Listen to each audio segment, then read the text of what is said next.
Hi කොහොමද ඔයාලව සාදරයෙන් පිළිගන්නවා මගේ YouTube channel එකට.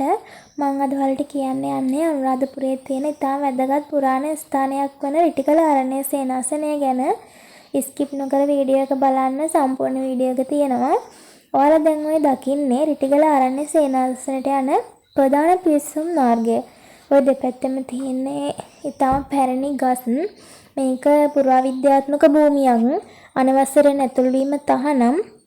සාමාන්‍යයෙන් වන සතුන් බොහොමයක් ගැවසෙන ස්ථානයක් නිසා හවස යන්න දෙන්නේ නැහැ. අවසර පත්‍රයක් අරගෙන තමයි අපි රිටිගල ආරණ්‍ය සේනාසනට යන්නත් ඕනි. ওই බෝඩ් එකේ ගහලා තියෙන සම්පූර්ණ විස්තරය. ඒකේ තියෙනවා වර්ෂ ගණන් හැම දෙයක්ම සඳහන් කරලා. ඉතින් හැමෝම බලන්න ඕනි වටිනා කියන තැනක් තමයි මේ රිටිගල ආරණ්‍ය සේනාසනය කියන්නේ. අපි මුදුනට යනකොට ඔය පේන පොකුණ හම්බෙනවා. දැන් නම් වතුර නැහැ. සාමාන්‍යයෙන් ඔය කළුදිය පොකුණටත් වඩා විශාල පොකුණක් කියලා තමයි කැනීම් වලින් නම් හොයාගෙන තියෙන්නේ. වතුර පිරුණාම නම් පොකුණ ගොඩක් විශාලත්වයට පේනවා ඇති. දැන් ඔය ගල් ගස් එහෙමනේ පේන්නේ වතුර නැති නිසා. ඔය පඩි වගේ හදලා තියෙන්නේ ඉස්සර භික්ෂුන් වහන්සේලාට ඕනම පැත්තකින් ගිහින් ස්නානය කරන්න පුළුවන් විදිහට ලේසි වෙන්නලු. ඔතනින් ඔය තියෙන දියපාරක් වැහි දවස්වලට ඔක වතුර සෑහෙන්න ඇති. දැන් නම් හිඳිලා මේ දවස්වල පායනවනේ වතුර නැහැ. මේ දවස්වලට ලස්සන ඇති. ඔය පේන්නේ දොළපාරෙන් එන උඩ කොටස. ඔහෙන් ඉතින් වතුර වැඩි කාලට ලස්සනට වතුර ගලාගෙන එනවා ඇති. උඩට යන්න අපිට ගල් පොඩි පෙළ ටිකක් හම්බ වෙනවා. ඒව නම් හැදුවේ කොහොමද කියලාත් හිතා ගන්න බෑ. ඒ තරම් විශ්මිත නිර්මාණ. මේ ආරණ්‍ය සේනාසනේ ඉස්සර ඉඳලා තියෙන භාවනා කරන භික්ෂුන් වහන්සේලානේ. ඉතින් භික්ෂුන් වහන්සේලා ගොඩනමක් මේක වැඩ ඉඳලා තියෙනවා. ඔය පඩිපෙල් නැගලා ගිහිලා සාමාන්‍ය මහන්සිය තුනහම ඔය ඔතන තියෙන වටරවුමේ භික්ෂුන් වහන්සේලා ඉඳ ගන්නවලු. මේ කියන්නේ හැම භික්ෂුන් වහන්සේ කෙනෙක්ටම මූණ පේන විදිහට රවුමට තමයි වාඩි වෙනවා කියන්නේ. ඔය හම්බුන පළවෙනි මේ විවේක ස්ථානය තමයි ඔතන ඔය පේන්නේ. ඉස්සරහට තව හම්බෙනවා. මෙතන මේ පේන්නෙත් භාවනා යෝගී වැඩ සිටි භික්ෂුන් වහන්සේලාගේ කුටියක්. දැන් නම් ගල් කණු ඒ බැමි ටික විතරයි පේන තියෙන. ඉස්සර ලස්සනට තියෙන්නේ නැති. ඔය හම්බුන පළවෙනි කුටිය.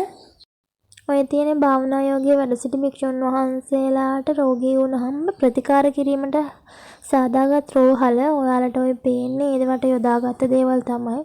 බෙහෙතෝ වතුර දාන්න හදපු තනි කළුගල් 4කින් හදපු ටැංකියක් ඔය තියෙන්නේ. ඒක හිඩසක්වත් නැහැ. ඒ කියන්නේ වතුර ලීක් වෙන්නේ නැහැ. කොහොමද හැදුවේ කියලා ඉතින් ඒ තාක්ෂණය අදටත් හොයාගන්න බෑ. ඇත්තටම මේව නම් බලන්න වටිනම දේවල්. මොකද අපේ ශ්‍රී ලාංකික දේවල් මේවා. මේ තාක්ෂණය වෙන කොහෙවත් නැහැ. ඉතින් ඒ හින්දා අපිත් දැනගන්න ඕනේ මේ දේවල් පරිස්සම් කරලා අපේ අනාගත පරපුරටත් මේ දේවල් බලන්න පරිස්සම් කරන එක. ඉතින් ඔයාලගේත් වගකීමක් මගේත් වගකීමක්. අපි මේ දේවල් බලලා පරිස්සම් කරන එක. තව උඩට යන්න තියෙනවා. අපි ගිහින් බලමු තව මොන වගේ දේවල් බලා ගන්න පුළුවන් වේද කියලා. ඔය ඉතින් අපිට අවට පේන විදිහ තමයි මාරම ලස්සනයි. ඉස්සරහා ගහකත් ගහලා තියෙනවා. පරිසරය රැක ගන්න ඕනි වදනක්. මම ඒක ඔයාලට කියන්නම් ඇහෙන්න. පරිසරයට හානි කර ලබන ලාභය හෙට දවසේ පාඩුවයි. පාබල මධ්‍යස්ථානයේ මින්නේරියෙන් තමයි මේ වදන මේ ගහේ ගහලා තියෙන්නේ. ඉතින් ඇත්තටම ඔයාලගේ අද්දි කියවගෙන යනකොට ඔයාලටත් හිතෙයි ඇත්තටම මේ පරිසරය හානි කරන්න හොඳ නෑ. අපි මේ දේවල් පරිස්සම් කරගන්න ඕනි කියලා. ඒ වගේ කරන දේවල් ඉතින් වටිනවා. ඔයාලා ඔය ගහලා තියෙනවත් කියවගෙනම ඉතින් උඩට යන්න. මේ තියෙන්නේ තවත් ගිමන් හරින ස්ථානයක්. ඔය වටරවුමට දාලා තියෙන්නේ ගිමන් හරින්න. මහන්සි හිතුවාම ඔතන ඉඳගෙන උඩට යන්න පුළුවන්. යන අතරමඟ පරණ ගහක් හම්බුණා. බලන්නකෝ ඒකේ මුල තියෙන විදිහ. ඒ කියන්නේ හිතා ගන්නකො මේක කොච්චර කල් පරණයිද කියලා. තව උඩට යන්න තියෙනවා ගොඩක්. ගල් පඩිම තමයි ඉතින් උඩට යනකන් තියෙන්නේ. ඉස්සරහා හම්බෙනවා භික්ෂුන් වහන්සේ නමක් භාවනා යෝගී වැඩ සිටින කුටියක්. ඔය තියෙන එකේ නටබුන්. භාවනා යෝගී වැඩ සිටි භික්ෂුන් වහන්සේලාට ඉතින් ඒ කාලේ හිටපු ජනයා දාන හිම අරන් එන්න ඇති. ඉතින් මේ වගේ තැනකට මොකද ඉතින් එළියට යන්න එහෙම නැහනේ. එතකොට ඉතින් මිනිස්සු දාන හිම පිළිගන්න නැති ඇවිල්ලා බලන්නකො ඉතින් විශාලත්වය කොච්චරක්ද කියලා. ලස්සනට ඉතින් මේව නිර්මාණය කරලා ඒ දේවල් පිළිවෙලට තිබිලා තියෙනවා ඒ දවස්වල. දැන් ඉතින් නටබුන් වෙලා තිබ්බට ඒ දවස්වල හැමදේම පිළිවෙලට තියෙන නැති ඔය තියෙන්නේ ඒ කාලේ පාවිච්චි කරපු කැසිකිලියක්. මේ වටේ පේන විදිහ තමයි ඔයාලා මේ දකින්නේ. ඔය ගල් කණු වගේ තියෙනවා. ඇත්තටම ඒවා නම් මොනවද කියන්න මට විස්තර කරන්න තේරෙන්නේ නැහැ. ඔය සම්පූර්ණ තියෙන්නේ කැලේ. ඒ වටේටම තියෙන රක්ෂිත වනාන්තරයක්නේ. වටේම ඉතින් තියෙන කැලේ විතරයි. මේත් වන්දනාමාන කරපු තැනක නටබුන් වගේක්. අපි දැන් ওই බැලුවේ ප්‍රධාන භික්ෂුන් වහන්සේ භාවනා කරපු අන්තිම කුටිය. උතනින් එහාට ඉතින් අපිට යන්න බලන්න බෑ. මොකද රක්ෂිත එතනින් එහාට තියෙනවා. උතන ඔය උඩ තියෙනවා අවුරුදු 10කටත් වඩා පැරණි ගහක්. දැන් නම් ඒක දි รา පත් වෙනවා කියලා තමයි කියන්නේ. ඉතින් උන් බලා ගන්නකෝ ඒ ගහත්. මොකද තව ඉදිරි කාලයකදී ඔය ගහ නොතිබෙන්නත් පුළුවන්. තව පල්ලට යන්න පාරක් තියෙනවා. ඒ පල්ල පාරෙන් ගියම අපිට හම්බෙනවා පුස්තකාලය.